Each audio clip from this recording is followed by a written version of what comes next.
جب مولا علی علیہ السلام کی شہادت ہوئی نا، اور یہ بھی ذہن میں رکھیے گا، قربان جاؤں میں اپنے مولا کے، یہ جو میری گفتگو کے الفاظ ہیں یہ آپ نے اپنے سینے سے لگا لینے ہیں۔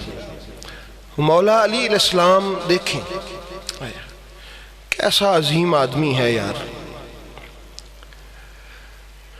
یتیم دیکھتا ہے کہیں، علی المرتضیٰ یتیم کہیں نظر آتا ہے، اس کو سینے سے لگاتے ہیں، اس کو پاس بٹھاتے ہیں، آپ ان کے گھروں میں چلے جاتے ہیں، اور اگر کوئی عیسائی ہے، غیر مسلم ہے، بیوہ ہے، اس کا باپ بچوں کا سر سے اٹھ گیا ہے، اس کے لیے گندم لے کے جاتے ہیں، اس کو آٹا بنا کے دیتے ہیں، اگر وہ کہے کہ آگ جلا دو تندور جلا کے دیتے ہیں، مولا علی علیہ السلام روٹیاں پکواتے ہیں۔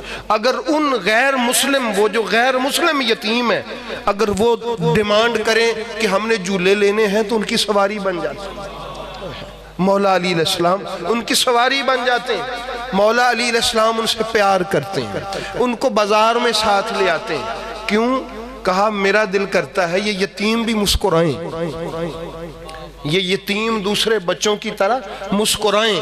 آپ کوئی عید، کوئی تہوار، کوئی ایسے معاملات آتے ہیں تو یتیموں کی گلی میں جاتے ہیں، ان کے گھروں میں جاتے ہیں، ان کو پیسے دیتے ہیں، ان کو راشن دیتے ہیں، ان سے محبت کرتے ہیں، اور ان سے فرماتے ہیں تم بچوں میں کھیلو نا، اگر کوئی پوچھے تمہارے باپ کا نام کیا ہے تو کہنا علی، ہاں علی کہنا، احساس کمتری نہیں، میں تمہاری ہر ضرورت کو پورا کروں گا۔ تو جب یہ کیوں کرتے کہ یہ بھی یتیم بھی مسکرائیں؟ مولا علی علیہ السلام کی خواہش ہے یتیم مسکرائیں، یتیم کی آنکھوں میں آنسو نہ آئیں۔ اب بستر مرگ پہ ہیں، شہادت کا وقت قریب ہے، اپنے بچوں کو بلا کے کہا سنو اللہ سے ڈرنا یتیموں کے بارے میں، ایسا نہ ہو کہ میرے بعد اس شہر کے یتیم روتے پھریں، ایسا نہ ہو کہ میرے بعد اس شہر کے یتیم نوالے کو ترسیں، تمہارے ہوتے ہوئے یہ یتیم ہلاک ہو جائیں۔ فرمایا میں تمہیں خدا کا خوف حسن دلاتا ہوں، اے حسین یتیموں کا خیال رکھنا۔ یہ مولا علی علیہ السلام نے وصیت کی۔ تو احباب گرامی اتنی محبت تھی میرے مولا علی علیہ السلام کو کہ وہ جو خیبر سے بھی ملا وہ بھی ان لوگوں کے گھروں میں تقسیم کر دیا جو بھی ملتا۔ اور مولا حسن علیہ السلام نے جو خطبہ دیا وہ خطبہ سماعت فرمائیے، ان کی شہادت کے بعد جو خطبہ ہے مولا حسن علیہ السلام کا، اس کے بعد ہم دعائے خیر کریں گے۔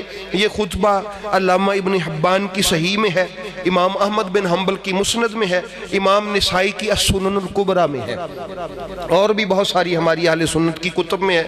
فرمایا حضرت حبیرہ ابن یرجم رضی اللہ تعالیٰ عنہ فرماتے ہیں خارج الینا حسن رضی اللہ تعالیٰ عنہ حسن بن علی وعلیہ امامۃ سوداء، مولا حسن آئے، ان کے سر پہ سیاہ امامہ تھا، حدیث پاک کے الفاظ ہیں، فقال، اور انہوں نے خطبہ یہاں سے شروع کیا، لقد کان فیکم بالامس رجل، لوگوں کل تک تم میں ایک ایسا شخص رہتا تھا،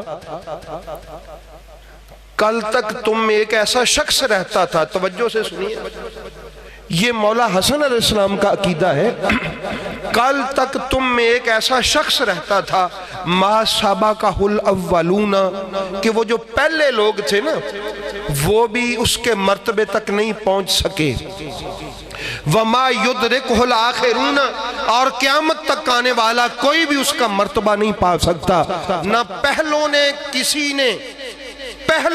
کسی نے اس کا مرتبہ پایا، توجہ ہے، جو پہلے تھے نہ ان میں کوئی اس شخص کے مرتبے تک پہنچ سکا، اس کا مرتبہ سب سے بلند تھا۔ یہ میرے مولا حسن کا عقیدہ ہے، یہ میرے مولا حسن کا عقیدہ ہے، وہ سب سے سابق تھا، اس کے مرتبے کو نہ کوئی پہلوں میں پہنچ سکا نہ کوئی آخرون میں پہنچ سکے گا۔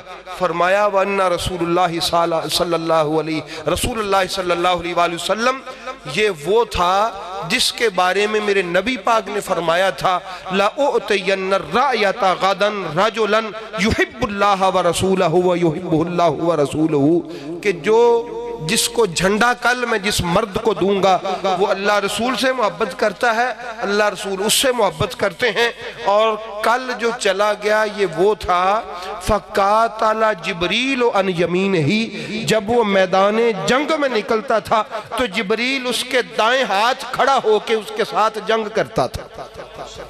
میدان جنگ میں جبریل اس کے ساتھ جاتا تھا۔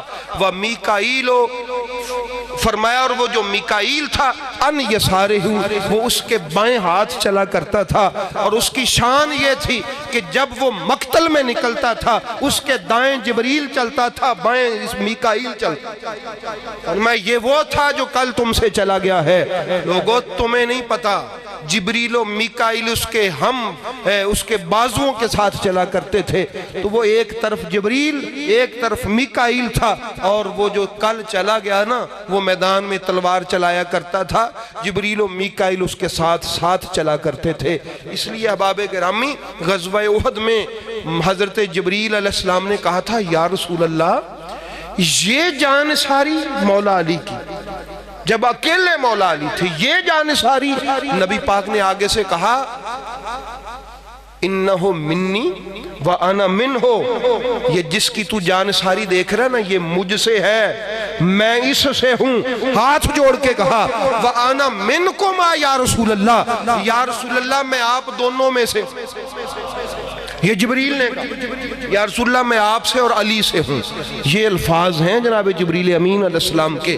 تو احباب گرامی فرمائے ثم لا ترد یعنی الرأیت حتی یفتح اللہ علیہ، فرمایا وہ کبھی بھی نبی پاک کا پکڑایا ہوا جھنڈا واپس نہیں کرتا تھا جب تک اللہ اس کو فتح نہیں دے دیتا تھا۔ تعارف کروایا میرے مولا حسن علیہ السلام نے۔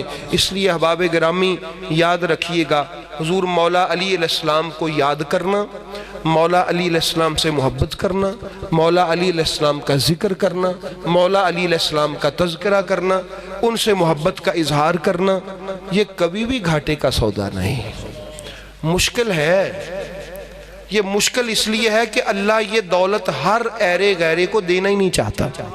جو لوگ یہ دعویٰ کرتے ہیں کہ ہم مولا علی علیہ السلام کے محب ہیں، ان کو ایسا ہونا چاہیے کہ دیکھنے والے بھی کہیں کہ واقعی یہ علی کا محب ہے، اس کو لوگ نماز پڑھتا ہوا دیکھیں، اس کو عبادت کرتا ہوا دیکھیں، اس کو حلال و حرام کی تمیز کرتا ہوا دیکھیں۔ یہ ہے مولا علی علیہ السلام کی محبت کا اثر۔ کیونکہ یاد رکھیے گا دنیا میں ذہین وہی آدمی ہوگا جو مولا علی علیہ السلام سے محبت کرتا ہے، یہ ذہن میں رکھیے گا۔ ذہین کس کو کہتے ہیں؟ جس کو کسی بات کی سمجھ آئے، قرآن کی سمجھ آئے، اس کو حدیث کی سمجھ آئے، اور یہ کس کو آئے گی؟ جو علی والا ہے، اور کسی کو سمجھ نہیں آ سکتی۔ یہ جو ہے نا ڈر آتا ہے میں اتنا نہ کروں، میں اتنا نہ کروں، تھوڑا سا کم کر لوں، یہ ڈر کیوں آتا ہے؟ اللہ چاہتا ہی نہیں کہ یہ کرے۔ بھی بات سمجھے؟ یہ دولت ہی بہت بڑی ہے، بہت بڑی دولت ہے۔ مولا علی علیہ السلام کی محبت بہت بڑی، یہ تو اللہ نے نبیوں کو عطا فرمائی، رسولوں کو عطا فرمائی۔ یہ حضور مولا علی علیہ السلام کی محبت نسلیں سنوار دیتی ہیں۔ تو اس لیے احباب گرامی اپنے بچوں کو یہ محبت کا درس دیں۔